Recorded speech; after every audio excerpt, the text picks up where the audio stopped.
For the last 60 years, one renowned Islamicist scholar has been responsible for shutting down critical analyses of the Quran by Westerners. Who was he, and how did he do it?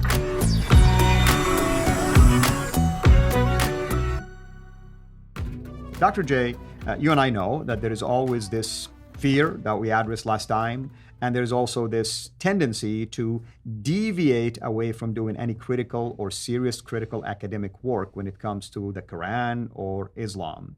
Why is this, and when did it begin? Well, in the last episode, we brought this whole problem that we have here in the West. And this is in the West. We're talking about Western scholarship, which is surprising in and of itself. Why have Western scholars censored themselves from doing a historical study of this book when they have done it with every other book, especially the Bible? In fact, the Bible has gone through enormous amount of critical analysis on every level with every type of criticism. So why has that not been done to the Quran? And we said in the last episode, it's all due to one man. It comes down to one man. I mean, surprisingly, you think, how could one man have this much control? Well, there's a lot of reasons for that. But who is this one man? We're going to talk about him now, and I think it's important that we do unpack him. I referred to him in my doctoral research. Shoemaker really highlights him, and that's why this book is so important, because finally we have a scholar who's admitting what no one else wanted to admit, who's actually saying we have a real problem in our own academic entourage of academics.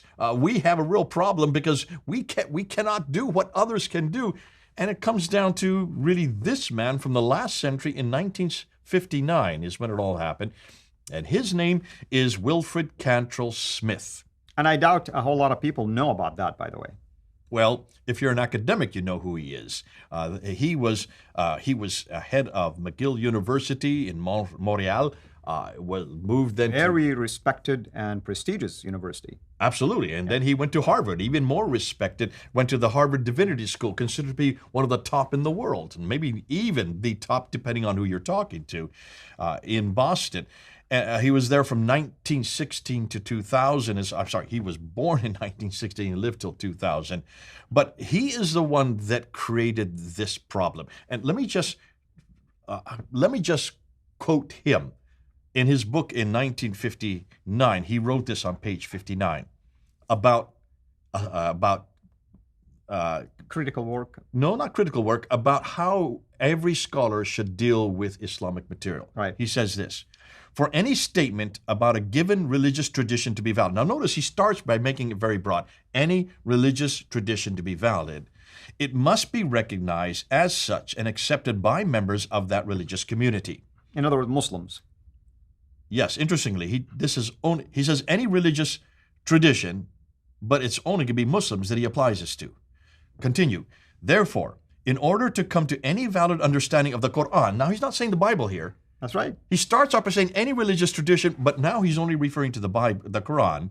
One must approach the text as a believing Muslim would and seek to understand it on this basis. All right, now, do you see a problem with that statement? Yeah, so he's basically giving a cover to why he wants to say this about the Quran. He starts with this big umbrella, making it sound like he is open-minded about everything, when it comes to that.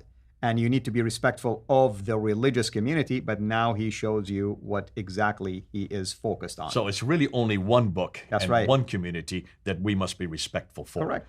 Here's what's interesting. So if you study any religion, if you study the Bible, or if you study Bhagavad Gita for the Hindus, if you study the Book of Mormons for the Mormons, if you studied Charles Taze Russell for the Jehovah's Witnesses, if you study any religious book, you have to let that person from that community, first of all, agree with you.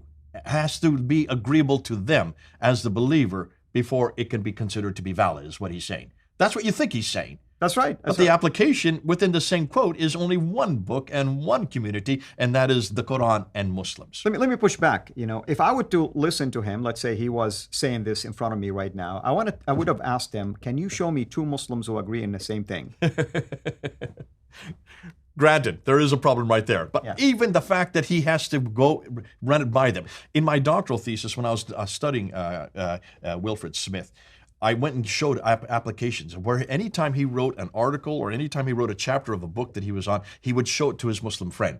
And he'd say, would you accept what I'm saying here? And until he got a yes from this man, he would not publish So it. he's doing community testing on his own writing. That's right. Only that which the Muslim would allow him to say, could he then publish, which means nothing critical. That's censorship right there. Right, or that, but you can see there's nothing critical. You take critical analysis out of it. Exactly. It may be historical, but it's not critical historical. So can you see, it takes any critical analysis out of it, because no Muslim, especially a Muslim, would allow you to be critical of their book, The Man of Their Place. So can you see, this became the dictum for all study there in the United States. Now, is in Harvard. He goes on and says this.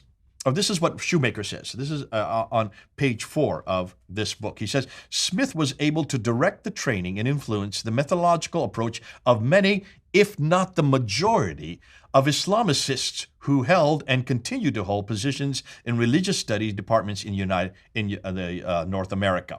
Now, an Islamicist is not an Islamist. Before people get confused. An Islamist is somebody from within Islam who is an expert on Islam. An Islamicist is somebody from outside Islam who's an expert on Islam. So we are both Islamicists. Well, you're an Islamicist. I'm an Islamist. No longer, because you're no longer a Muslim. I am a former Muslim, and I know that faith inside out. You've gone from an Islamist at the area where it's perceived to be the origin of that. By virtue of being an apostate, you're an Islamicist now. That's almost all of our chairs, not all, but many of our chairs in our institutions here in the West and in Europe are chairs of departments are held by Islamicists. There are some Islamists, and very few of them have a problem with this. The Islamicists should have a problem with what Cantwell Smith is saying here. But Yet, they don't. We don't hear publicly, at least. And this is why Shoemaker is having a problem. He's saying this is the dictum that has been used, that has been applied since 1959. Let's just say 1960. So for the last 60 years, this is what has been applied in all of our institutions in North America. Mm-hmm. Because of the fact he's from Harvard, the premier school, the Harvard Divinity School, the premier school in the United States, that dictum then permeated right through all of our institutions, all of our academias. Now, there's another one that came behind him, and his name is Mircea Eliade. I don't know if I'm pronouncing his name correctly, from the University of Chicago. He followed Smith's paradigm. Shoemaker says this of him on page 5. In sharp contrast to the radically historical orientation of the tradition established in Göttingen, which is in Germany, known as, it's in German, so forgive me my pronunciation, Religionsgeschichte in German, Eliade and Smith advocated a deliberately ahistorical approach to the study of religion that privileged, above all else, individual personal experience. What basically unpack what he's saying here is that both these two, Eliade and Smith, stipulated that any study of the Qur'an, of Muhammad, of Islam, must be based from personal experience, from those from within the tradition. They must give their go. They must give their go-ahead. They must give their okay. They must give their stamp of approval before you could publish or even write an article. So to be honest with you, Dr. Smith, I don't see this as a scholarly work when you're asking the very community that you are researching, their history in this case, to approve or disapprove even your own findings. I mean, isn't scholarship is about discovering things? Absolutely. And can you imagine if this dictum had been used on biblical studies? Can you imagine if this dictum was applied to Wellhausen or the school? It would have been vilified, you know. They would have been laughed out of court. Nobody would have allowed Christians to. That means anybody that's doing the documentary hypothesis or source criticism on who wrote the book of the first 5 books of the Old Testament, any reference to whether Isaiah has 2 different authors, all this would have been thrown out of court because and they would have had to gone to every seminary and found evangelical Christians who would have accepted that historical perspective. Yeah. This would never have been applied. So how can Smith so suddenly turn it on its head and nobody criticize him for that. How is it since 1959 nobody in academia has bothered to criticize him until Shoemaker did so? And this is why it's important that Shoemaker is saying this. That's why he starts his book with this. That's why this chapter has to come first, to show where it all got wrong. And it happened with one man. Absolutely. And this is why I've always been skeptical of certain PhD dissertations, because I'm reading through some of them, that you would look at it and you read it and you say, I don't see anything new in here. I mean, it's known knowledge. So what's the new discovery? Come to discover that, of course, the person is from an Islamic background usually, and the school where they're going to is an Orientalist school, and somehow, of course, the school doesn't want to be politically correct. They don't want to look like they're critical, and they approve of dissertations like this and degrees where you really wasted years not presenting a single thing that is groundbreaking or shaken. Yeah. Unfortunately. What are we going to talk about next time? We're going to show how this permeated into the U.S. Defense Department, and then also came back and show how it was the actually Western Muslim scholars here in the United States and in Europe who then ran with this. Amen. You've heard the man. Until next time, have a blessed day. Thank you for watching this video.